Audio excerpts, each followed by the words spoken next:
I don't care who you are, you're leaving this store in handcuffs." The man says it loud enough for everyone to hear. Gerald Pruitt, store manager, 43 years old. He stands with his arms folded across a clip-on tie, his face red with the particular kind of anger that has always been rewarded. The woman in front of him doesn't move. Her name is Dorothy Crawford, 71 years old.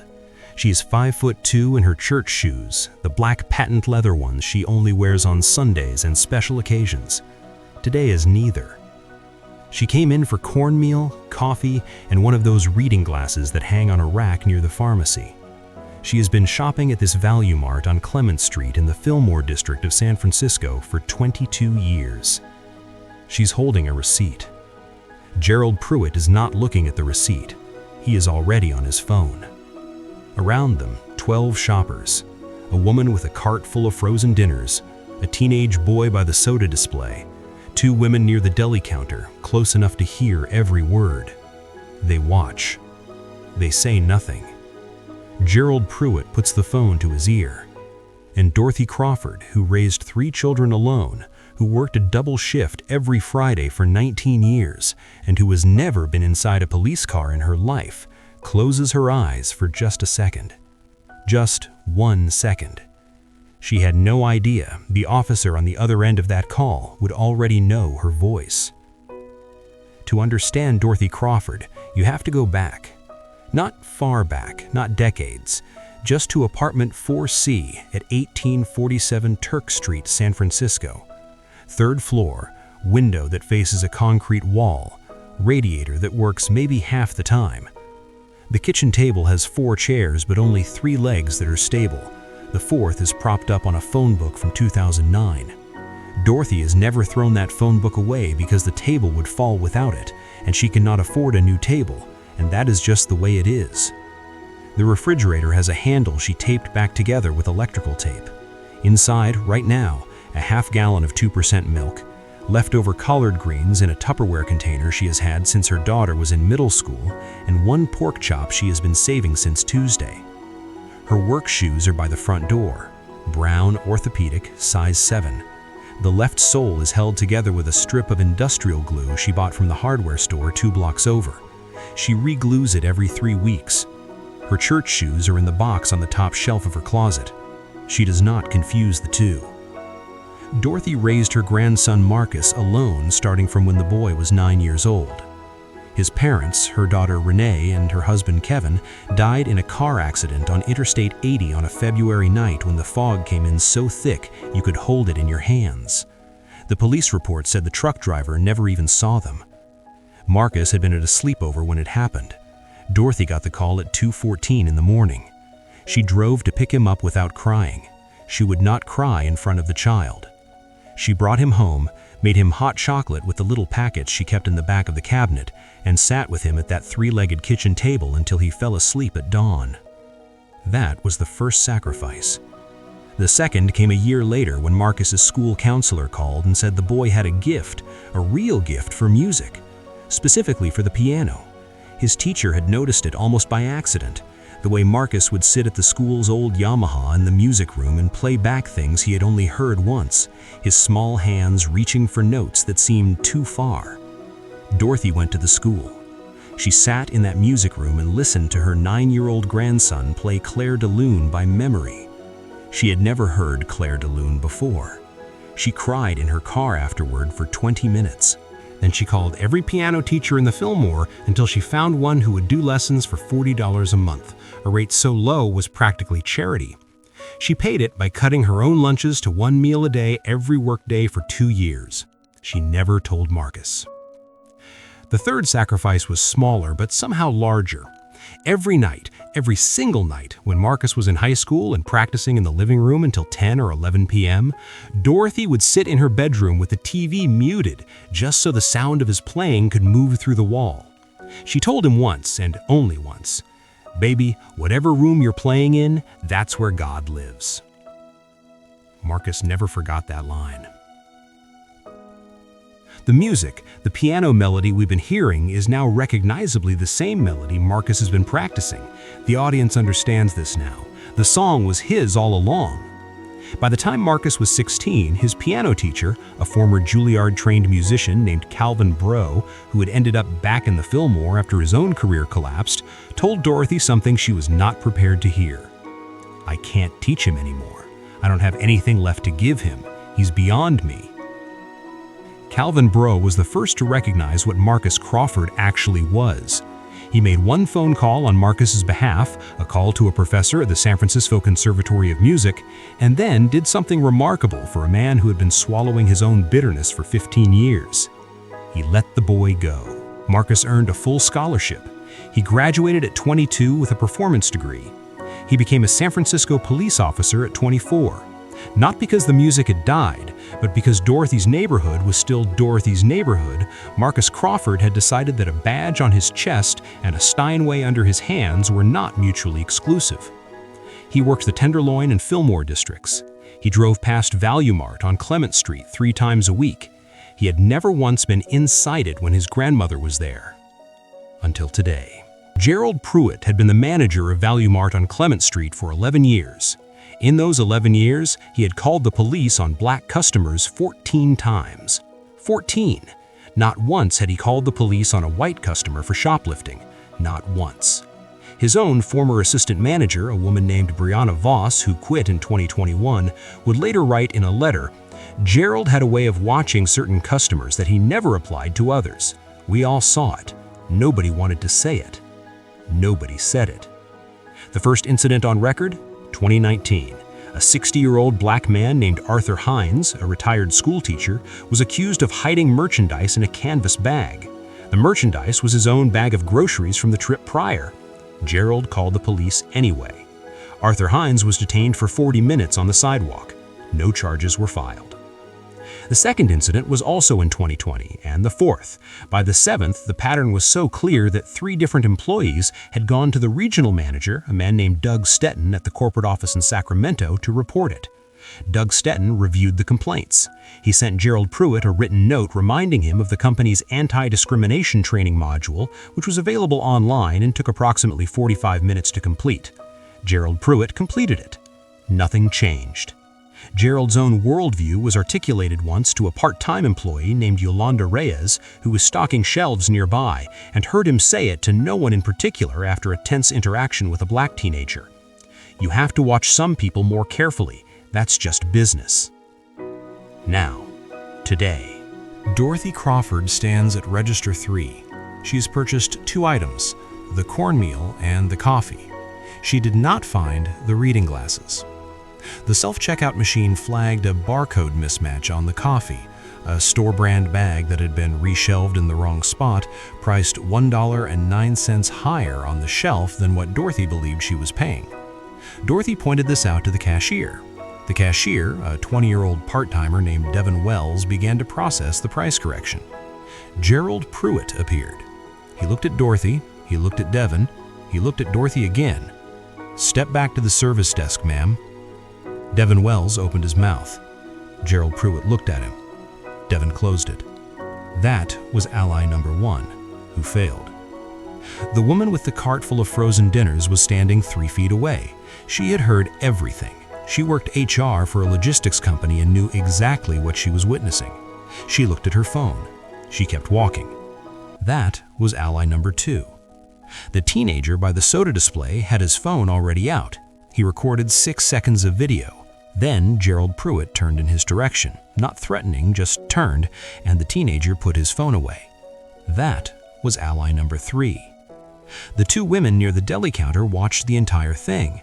One of them later would say she thought about saying something but didn't want to make it worse. That was ally number 4. Gerald Pruitt walked Dorothy Crawford to the service desk.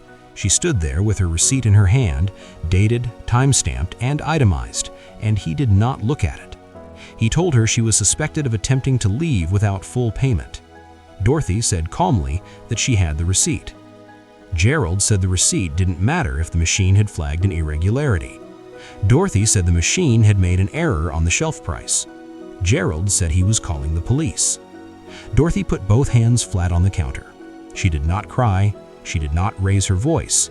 She stood in her patent leather church shoes in the middle of a Tuesday afternoon and waited. "This is Gerald Pruitt at Value Mart on Clement Street. I need an officer. I have a situation with a customer." Dorothy Crawford looked down at her receipt. The numbers blurred slightly. Her internal voice said, "After all these years. After everything. Here." She was completely alone. Now go back. Go back 3 weeks. The San Francisco Police Department's Community Outreach Division had organized a series of neighborhood events that spring. Small gatherings, coffee, conversation between officers and residents. At the one held at the Fillmore Community Center, the assigned officer was Marcus Crawford. He was expected to stand at a table and hand out pamphlets. He did not do that. Instead, when the program director mentioned offhand that the center's piano hadn't been tuned in 4 years and no one knew if it even worked anymore, Marcus Crawford asked if he could try it. He sat down at that piano. He played for 11 minutes.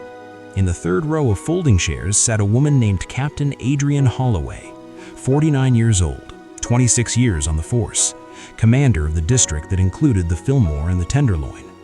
She had shown up to this community event out of obligation, another box to check, another Tuesday. She stopped checking her phone when Marcus started playing. She had grown up 6 blocks from where he grew up.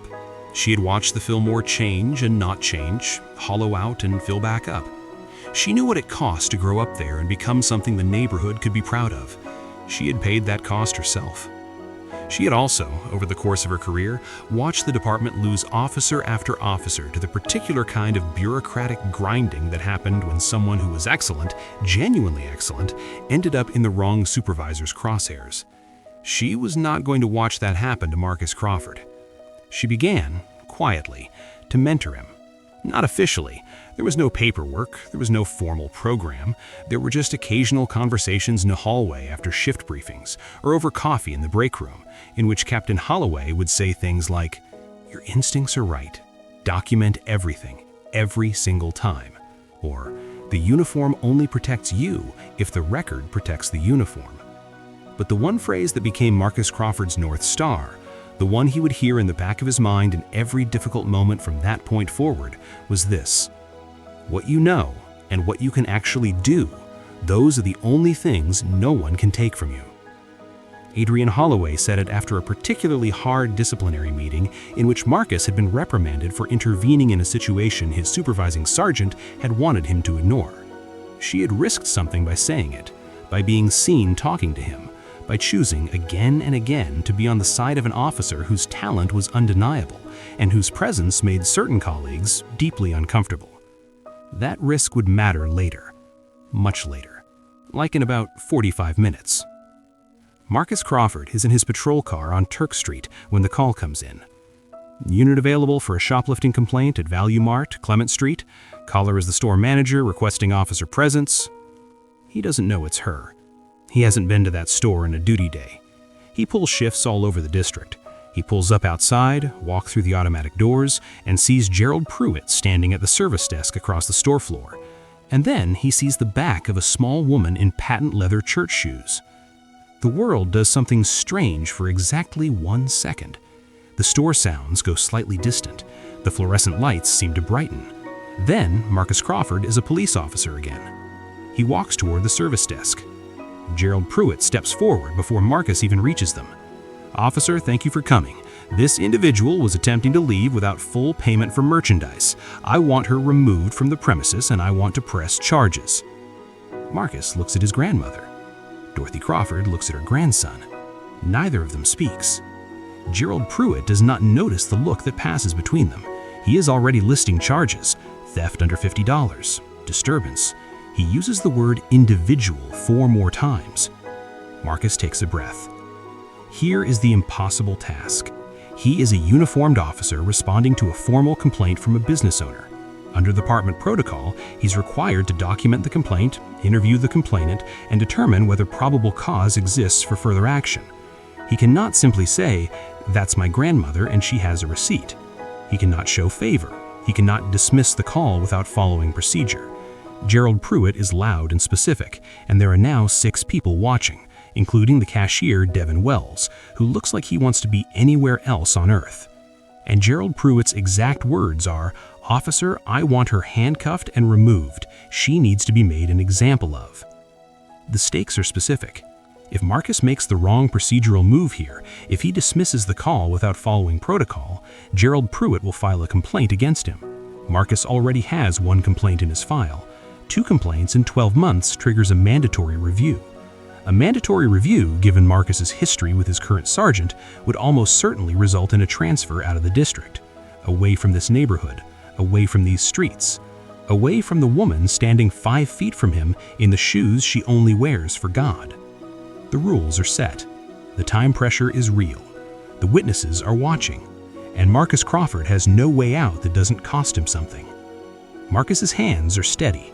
His hands are always steady. But underneath that steadiness, underneath the training and the protocol and the uniform, his chest is doing something it hasn't in years. His mouth is dry. His vision has that quality of being slightly too sharp, the way it gets just before something goes wrong in the field. The internal voice comes in clean and cold. "You cannot win this.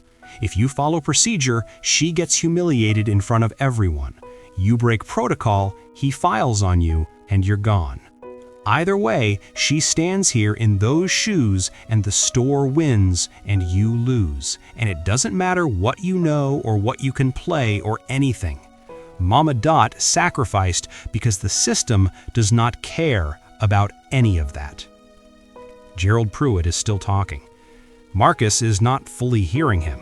He is, for a fraction of a second, 9 years old. He is at a kitchen table that wobbles. His grandmother is handing him hot chocolate and not crying. She will not cry in front of him. The TV is on mute somewhere. The radiator knocks. "Whatever room you're playing in, baby, that's where God lives." The voice he hears next isn't Mama Dot's. It's Captain Holloway's. "What you can actually do is the only thing no one can take from you." Then something small happens. Marcus looks down at the counter. There is the receipt. He looks at it.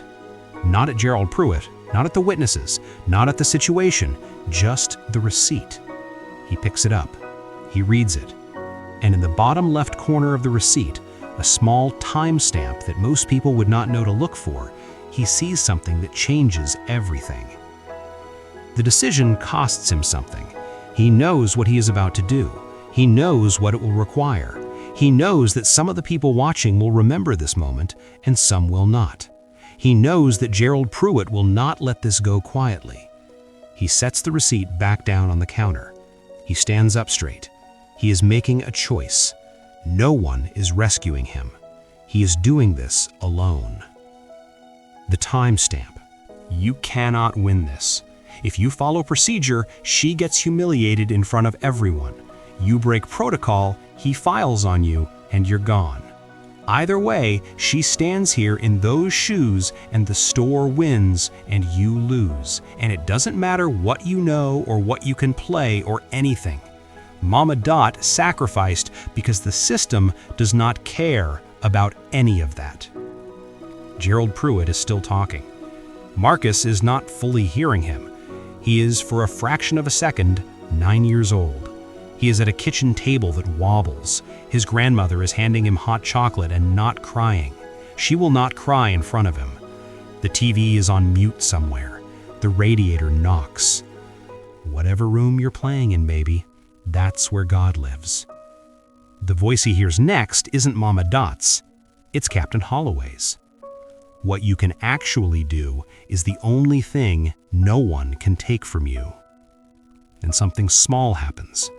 Marcus looks down at the counter. There is the receipt. He looks at it. Not at Gerald Pruitt, not at the witnesses, not at the situation, just the receipt. He picks it up. He reads it. And in the bottom left corner of the receipt, a small timestamp that most people would not know to look for, he sees something that changes everything. The decision costs him something. He knows what he is about to do. He knows what it will require. He knows that some of the people watching will remember this moment and some will not. He knows that Gerald Pruitt will not let this go quietly. He sets the receipt back down on the counter. He stands up straight. He is making a choice. No one is rescuing him. He is doing this alone. The timestamp. That's all it is. The receipt Dorothy Crawford is holding is time-stamped 2:07 p.m. The ValueMart loss prevention system generates an automatic flag anytime a self-checkout machine is overridden, and that flag is logged with a timestamp. Marcus knows this because Marcus has responded to theft calls at this exact store before. He knows their system. He knows the flag. The flag on Dorothy's transaction, the one that Gerald Pruitt called a suspicious irregularity, was logged at 2:04 p.m., 3 minutes before the receipt was printed. The machine flagged itself, not the customer. The machine flagged a shelf pricing error on its own internal audit system 3 minutes before Dorothy even checked out. Dorothy Crawford did not cause the flag. The store did. The receipt proves it. The timestamp proves it. The store's own loss prevention log, which Gerald Pruitt would have access to and apparently did not check, proves it. Marcus looks at Gerald Pruitt. Gerald Pruitt does not understand what just happened. The audience does. Marcus Crawford does not raise his voice. He has never needed to. Mr. Pruitt, I need you to pull your loss prevention log for today, specifically the self-checkout audit flag that was generated before 2:05 p.m. Gerald Pruitt blinks. That's not, I'm telling you, this individual. The log, Mr. Pruitt. Something in Marcus's voice, not anger, not threat, just the absolute calm of a man who knows exactly what he knows. The piano notes are now a chord, full, present, the same melody that has been threading through this entire story. Dorothy's living room, Calvin Bro's music room, and the Fillmore Community Center is played with complete authority. Devin Wells, the cashier, is watching. He takes one step toward the desk. Gerald Pruitt moves to the office. He pulls up the system on the service computer. The log is there. It has always been there. The automatic audit flag, generated by the machine's internal pricing discrepancy detection, was logged at 2:04:38 p.m. Dorothy's transaction was completed at 2:07:12 p.m. The pricing error was flagged by the store's own system, 2 minutes and 34 seconds before Dorothy even paid. She could not have caused it. She did not cause it. Gerald Pruitt stares at the screen. The woman with the frozen dinners has stopped walking. She is watching from aisle 3. The teenager by the soda display has his phone back out. Devin Wells is now at the service desk, close enough that Gerald Pruitt can see him there without turning around. And Marcus Crawford turns to face the room. Not the room of a ValueMart. The room has become something else.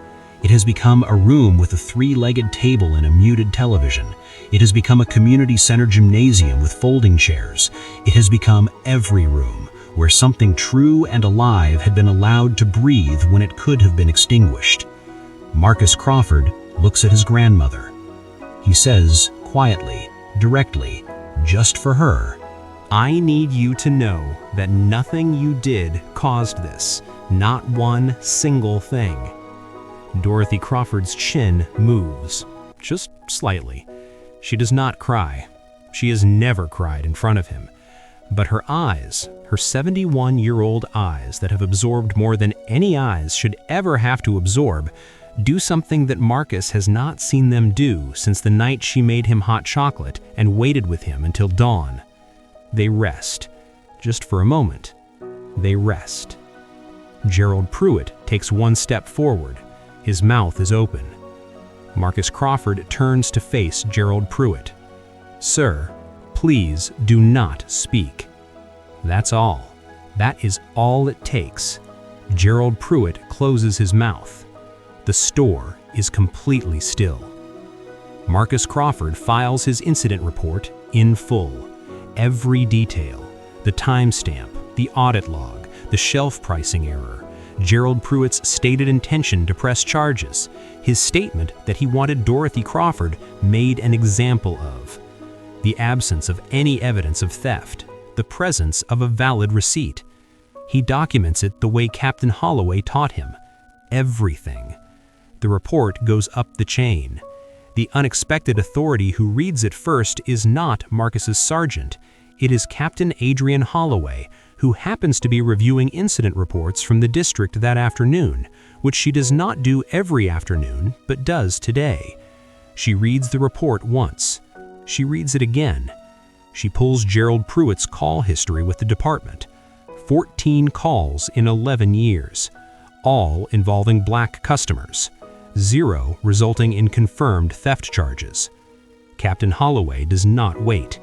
She calls the Value Mart regional director, not Doug Stetton this time, but his supervisor, a VP-level executive named Patricia Wren, who handles all West Coast operations and who receives Adrian Holloway's call at 4:47 p.m. on a Tuesday.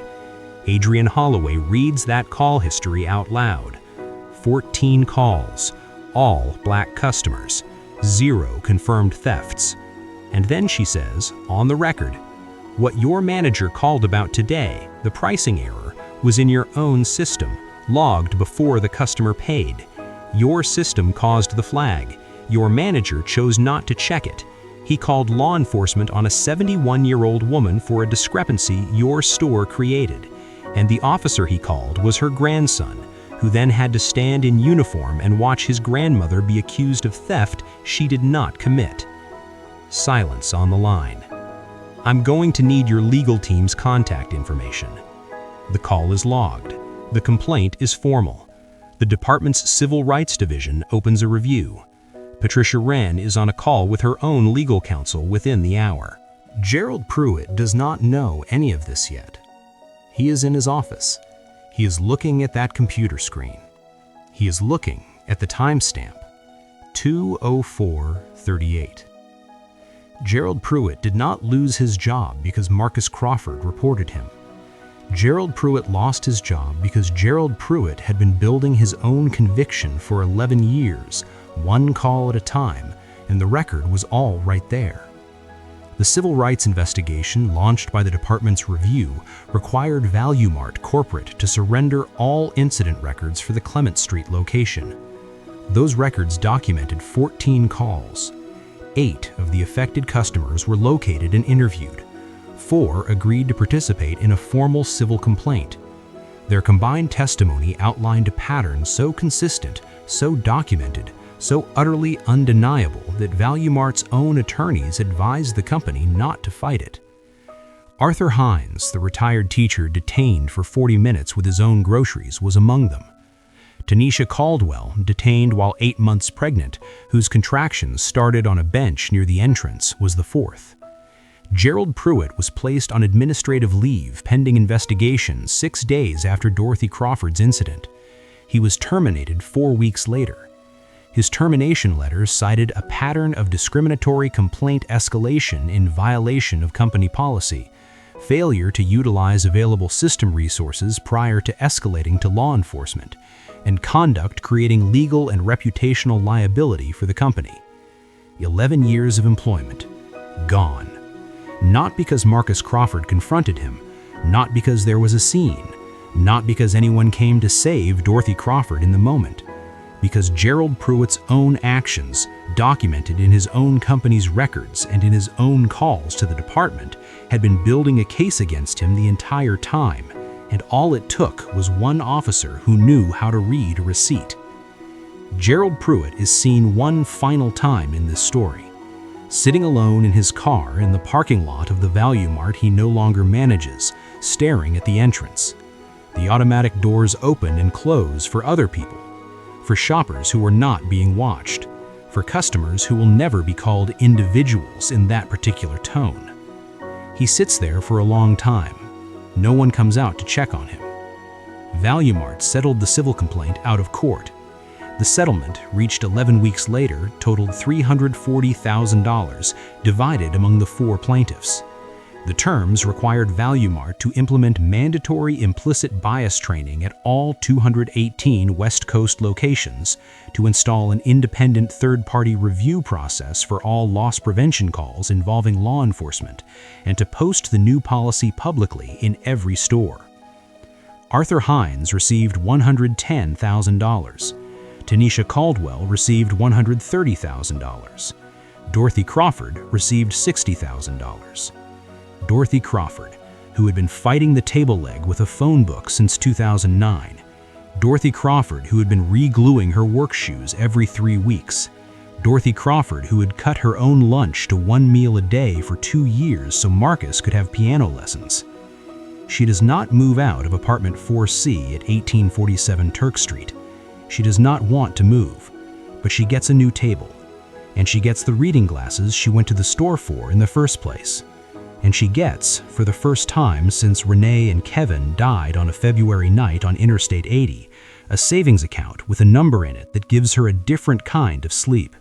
A sleep without the specific weight of uncertainty she has been carrying for 22 years. Captain Adrienne Holloway is recognized by the department's Community Relations Board for her role in the investigation. She does not mention Marcus in her remarks. She does not need to.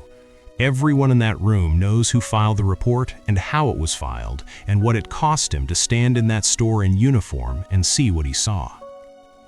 The teenager who recorded 6 seconds of video, whose name is Devontae Sims, 17 years old, releases the video 3 days after the settlement is announced. In those 6 seconds, you can see Gerald Pruitt's face, and you can see the back of a small woman in patent leather church shoes, and you can see, just barely, the edge of a receipt held in one steady hand. The video is viewed 4.1 million times. Marcus Crawford never asks for recognition. He goes back to work in the Fillmore district. He drives past Value Mart 3 times a week. 3 months after the settlement, Marcus Crawford is invited to perform at a department benefit concert at Davies Symphony Hall in San Francisco. He plays for 22 minutes. In the 3rd row sits a woman in patent leather church shoes. She does not know anyone is watching her face, but if you were watching, if you were in the right seat with the right angle, you would see the moment her chin stops moving and her hands go still in her lap and her eyes do that thing again, that thing they only do when she is in a room with God. After the concert, a young woman approaches Marcus. She is 16. She plays piano, she says. She plays at school, but her school's piano is broken and she can't afford lessons, and she heard someone who went here once got a scholarship to the conservatory. Marcus looks at her for a moment. He asks her what she's been working on. She tells him. His face does something small and specific. He pulls out his phone. He calls Calvin Bro. Here is what this story is actually about. It is not about a store manager or a policy change or a settlement number. It is about what happens when the thing that makes you extraordinary, the thing they cannot take from you, turns out to be the exact thing the moment required. Dorothy Crawford didn't need Marcus to be a hero. She needed him to know how to read a receipt. But he only knew how to read that receipt, how to see the timestamp, how to understand what it meant, and how to hold that knowledge steady in a moment designed to shake him, because he had been taught, specifically and deliberately, by a woman who cut her lunches in half, and a teacher who finally admitted he had nothing left to give, and a captain who chose to be on the right side of something before she knew how it would turn out. No one in this story was saved by a single person. They were saved by the chain. Dorothy to Marcus, Calvin to Marcus, Adrienne to Marcus. Marcus went back to a girl he just met in a lobby. The chain. And now, here is the question. Not for Dorothy, not for Marcus, for you. Somewhere in your life right now, somewhere today or this week or in something you already know about yourself, there is a receipt, a timestamp, a piece of evidence, a thing you know that no one can take from you. The question is not whether you have it. You have it. The question is, are you willing to pick it up? Even when the room is quiet and people are watching and the cost is real and no one is coming to rescue you, are you willing to pick it up?